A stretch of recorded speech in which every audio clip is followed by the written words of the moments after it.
ধরনের তোয়াক্কা না করে, যে আমরা জানি যে বাংলাদেশের আইনে 16 বছর বয়সের নিচে যে কোনো শিশুর সম্মতি থাকুক বা না থাকুক সেটা ধর্ষণ বলেই গণ্য হয়। তো আমরা মনে করছি এটার পিছনে কোনো একটা দুরভিসন্ধি অবশ্যই আছে, যে কারণে সেটাকে অন্য খাতে প্রবাহিত করার চেষ্টা করা হচ্ছে। আমরা যদি প্রত্যেকটা রেপের ঘটনা আমরা দেখি তাহলে আমরা দেখতে পাই যে আসিয়া হত্যাকাণ্ডের কথা যদি আমি আপনাদের মনে করিয়ে দিতে চাই, যে তখন হচ্ছে সারা দেশে একটা আন্দোলন, তুমুল আন্দোলন গড়ে উঠেছিল এবং খুব দ্রুততম সময়ে আসামিকে গ্রেফতার করা হয়েছে এবং আইন সংশোধন করে বলা হয়েছে 180 দিনের জায়গায় 90 দিনের মধ্যে শাস্তি কার্যকর করতে হবে, 15 দিনে তদন্ত শেষ করতে হবে। এবং আমরা দেখেছি যে হিটু শেখকে মৃত্যুদণ্ড দেয়া হলেও সেটা কার্যকর কবে হবে সেইটার ব্যাপারে এখনো পর্যন্ত আমরা কোনো ধরনের ক্ল্যারিফিকেশন পাই নাই। একইভাবে আমরা যদি তনু ধর্ষণ হত্যাকাণ্ডের কথা মনে করিয়ে দিতে চাই আপনাদের, 2016 সালে সেই ধর্ষণ কাণ্ড ঘটলেও এখনো পর্যন্ত সেটার কোনো ধরনের সুরাহা হয়নি।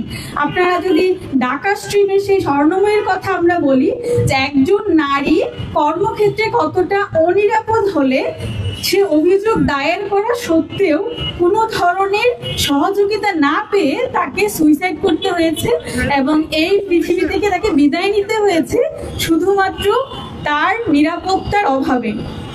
আমরা চাই এই স্বর্ণময়ী হত্যাকাণ্ডের সুষ্ঠু তদন্ত হোক এবং দ্রুততম সময়ে শাস্তি কার্যকর হোক।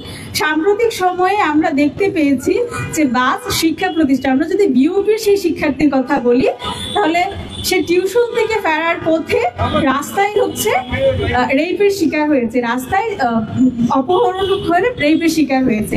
একজন নারী আসলে কোথায় নিরাপদ?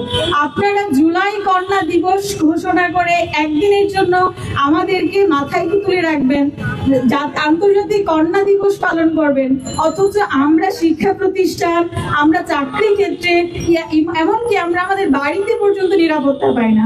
আমাদের বাসে নিরাপত্তা নেই, আমাদের রাস্তাঘাটে নিরাপত্তা নেই।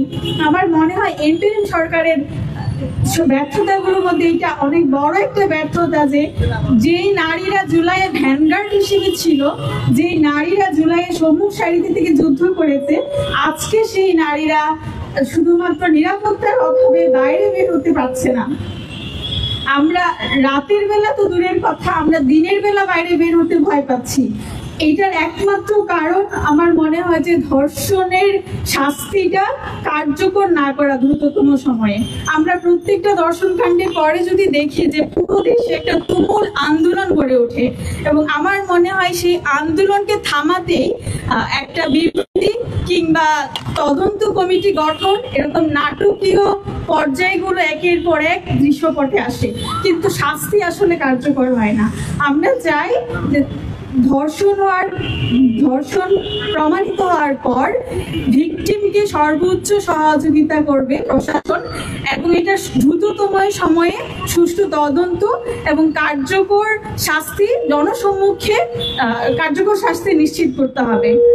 এটা দৃষ্টান্তমূলক শাস্তি নিশ্চিত করতে হবে যাতে পরবর্তীতে আর কেউ এরকম গর্হিত কাজ করার সুযোগ না পায়।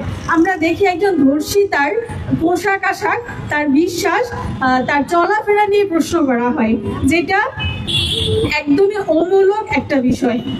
একজন নারী সে আসলে তখন তার মানসিক অবস্থা কিংবা শারীরিক কন্ডিশন এতটাই ভালনারেবল হয় এবং সেই সময়টাতে আমরা চিন্তা করি সে আমার মতো দোষীর নারী কিনা, সে তার পোশাক ঠিক ছিল কিনা, সে আসলে কোথায় গিয়েছিল, সে একা কেন গিয়েছে, অবান্তর প্রশ্ন করে বিচার প্রক্রিয়াকে বরং দীর্ঘায়িত করা হয়।